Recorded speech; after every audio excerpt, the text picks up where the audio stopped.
So tell us about your podcast, Behind the Lavalava. It's you and a couple other guys, right? Yes. So it's a revolving cast. What it began with a bunch of Samoan dudes that came together in 29 Palms. We were all stationed in Marine Corps at one point in time. We always used to get together, and then we kept picking up wayward children as they got stationed there. And then over the years, we stayed in contact. We played a lot of video games together, primarily Call of Duty. And there was a lot of like smack talk going on at first, and then it turned into these discussions, and we would just discuss every topic we could think of. And then one of the guys, he's from Aua, his name is Michael Tan. He's like, hey, why don't we start a podcast? Everybody's doing it. Why don't we do it? And we're like, no, that's a lot of work. And so he put in the legwork and said, no, we're doing this. Anybody want to do it with me? Come on, let's go. I'm like, you know what? Fine. If you want to do it, we're behind you. You're one of our brothers. So, and then we started it, and we were trying to look at topics. We decided to talk on, at first it was just a lot of the general topics that everybody talks about. And the revolving theme was based on issues or that pertain to the islands, American Samoa, Western Samoa, or the Polynesian islands as a whole. And so we focused on some of the harder topics at first, i.e. sexual assault, suicide, and then like crime and drugs and how it's the Western influence is starting to change American Samoa. And we caught a lot of flack at the beginning. We're like, you don't live here, we may live off island, but we're still part of American Samoa. We care about what goes on here. Man, you spent your childhood. I mean, that's what everybody does. Not too many people are able to stay here after graduation for whatever reason. That's just the thing. Is you go to the military like you did, or you make your money and then maybe come back and retire. Yes. Is that your plan? That is my plan, actually. Okay. Find a way to sustain my life and then come back. Right. And then you're talking these hard topics, and you get some haters. Hey, man, that's the nature of the beast. Yeah, it's part of the business, And if you play Call of Duty, you're no stranger to that, right? No. Smack talkers, okay. No. Yeah, so we continue to make our little episodes. We were posting them on YouTube and Instagram, Facebook, and also on Spotify. And then a couple of the topics, we started catching a little bit of interest from some people. People were wondering, where is this at? Where is this at? And so a couple of guys fell off. They didn't want to do it anymore. They felt like we didn't need to, or they weren't too personable. A lot of these topics didn't apply to them, so they didn't have much to say. But eventually, we found a core little group. It's just us five. And it's Michael Tan, myself, Atimingi, Spencer Harmon, as well as Milford Tiafala. And then we have a little revolving guy that shows up every now and then. He's out in Vegas. But we continue making these episodes every Sunday. It's when we're all off, when we're all available to shoot. Do you do it via Zoom? We use Riverside app. But each person is like in their own spot, and then you're. We got a couple in Utah, a couple in Vegas, one other guy's in Texas, and then the other guy's a truck driver for Swift, if y'all know about Swift, and so he's wherever he's at, all over the U.S. I just thought that was super cool because, to be honest, there's not a whole lot of consistent content. Yeah, it's easy to do a podcast, but then you run out of stuff to talk about. Yeah. And to put one out each week is pretty impressive. So how long have you been doing this? Oh, man. I believe it's been almost a year now, I think. Okay. So you got like 40, 50 episodes up, huh? Yes. And we continue to, granted, some Sundays we're off due to holiday reasons, family stuff. If we can't all get together, cool. But we try to at least put out an episode every week or 2 weeks. Mm-hmm. We do have... And it's a Samoan podcast. Yes.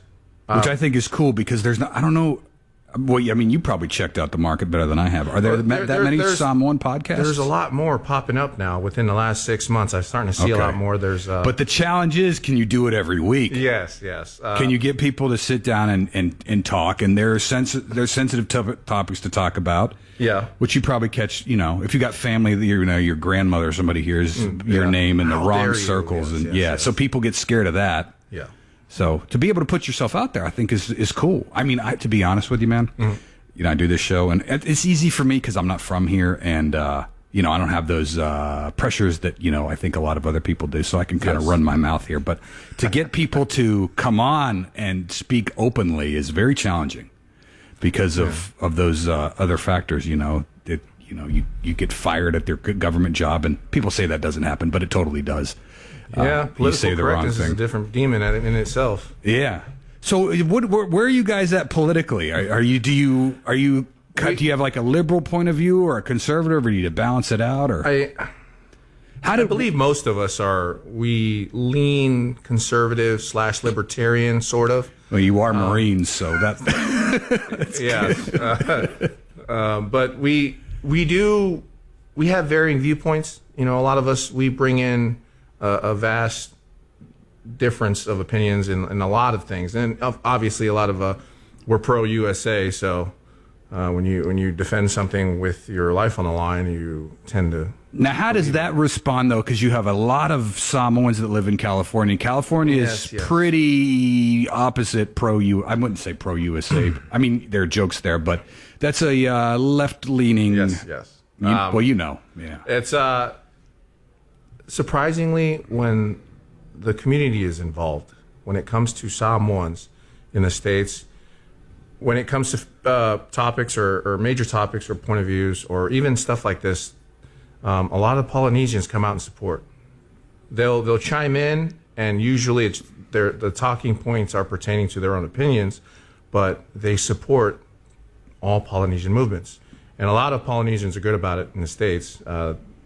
You'll have your wayward children that like to talk smack here and there, but a large majority of people will support if you give them an opportunity to. Just be mindful that if you're going to be in the public eye, you're going to catch all of it.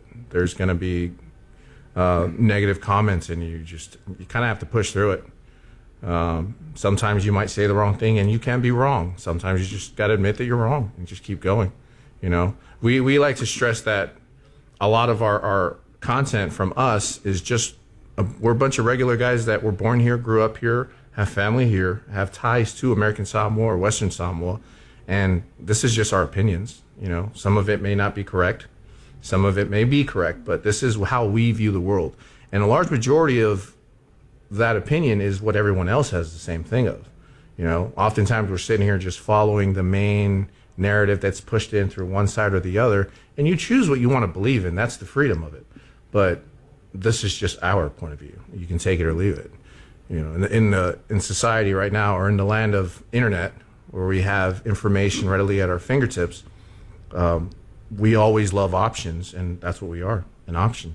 Take it or leave it. Well, Behind the Lavalava, it sounds like a great concept that I think a lot of people could relate to here because they're from here, and a lot of them end up moving off island, as we had talked about, and just how you consume Western culture. And I like how, too, that you point out the fact that Western culture, there have been a lot of bad aspects of Western culture in here in American Samoa, be it the food.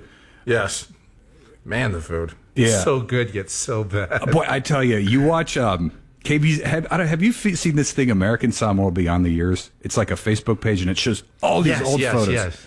So, you'll watch these old photos from, the 90s, and you look at the shapely figures of people then versus now. I mean, there's 300-pound difference. And you got to think that that's McDonald's, all these fast food places that have popped up, and it's just all this bad food that is readily available. I think the biggest curse for American Samoa has been turkey tail. Yeah. It's the worst part of the turkey. When you were growing up, did they have that as easily available? It was there. But you guys were healthier looking back then in the 90s. I guess we didn't have that many cars, maybe. I don't know. We walked everywhere. Maybe that's what it is. We were fighting dogs everywhere. Okay. But it is crazy looking at. I have had a couple of family members. My dad was in one of those photos, and just looking at how they all looked back then. Everybody was athletic. Everybody was fit. A large majority of people were still active, up and moving. And I don't know if that's just isolated to American Samoa, though, because I think that's even in the States, where you're at in Utah and stuff like that. People you can just be on your phone all day and sit on your couch. There. Yeah. A lot of the Polynesians over there. Now, I do I'm starting to notice a lot more people are being conscientious of this trend. So they're starting to be more active. They're starting to create step classes, Zumba classes. They're gathering together with their own people and trying to do better, eating healthier. We got a lot more nutritionists, people studying to be nutritionists. Everybody wants to be a doctor and a lawyer, but we need dentists, nutritionists. Sure. Physical therapy, stuff like that. And so it is nice that the trends are starting to shift a certain way. Yeah, that's encouraging. And so hopefully, we have this when you come back down here 10 years from now for your next funeral. Yeah, and I'll be back down here next year. My dad's 1 year is going to be in September. So okay. Well, hopefully by then, you've got some more nutritionists and more success stories of people that have been able to turn their lives around. Maybe I can swing one of those guys to come down with me so I can put them on a hot seat. Yeah. Yeah, down here. So if somebody wants to check out your podcast, it's called Beyond the Lavalava, and what platforms are you on? So we're Behind the Lavalava. We're on Facebook, Instagram, and TikTok under the name Behind the Lavalava. We're also, a lot of our content is released on YouTube. We're also on Spotify. And I believe we just barely switched over to the iPhone podcast. So we're on Apple Music as well. And then, but yeah, that's wherever one of our major platforms. you listen to your podcast, it sounds like we can find you. Yes. Okay. Yes. So Beyond the Lavalava. Behind, excuse me. Yeah. Behind the Lavalava. And that sounds like a cool concept, like behind the behind the curtain. That one is a weird story because when we asked all of our friends at the time, we need to think of a name that was the least, with Marine Corps imagination involved, that is the least vulgar of all of them. Okay. Which I'm sure is very challenging. All right. Well, thank you for your service. By the way, happy belated Veterans Day. Yes. Did you do any, it sounds like, were you in Iraq or Afghanistan? I was, yes. Okay. Yeah. Right around that time when Operation Iraqi Freedom. Wild times. Boy, glad that's over. Also, happy birthday, Marines. 247. All right. 93 KHJ. This is Johnny Suolevai. Thank you, man. And look for his podcast, Behind the Lavalava, wherever you stream your favorite podcasts. It's 93 KHJ. We'll continue after this.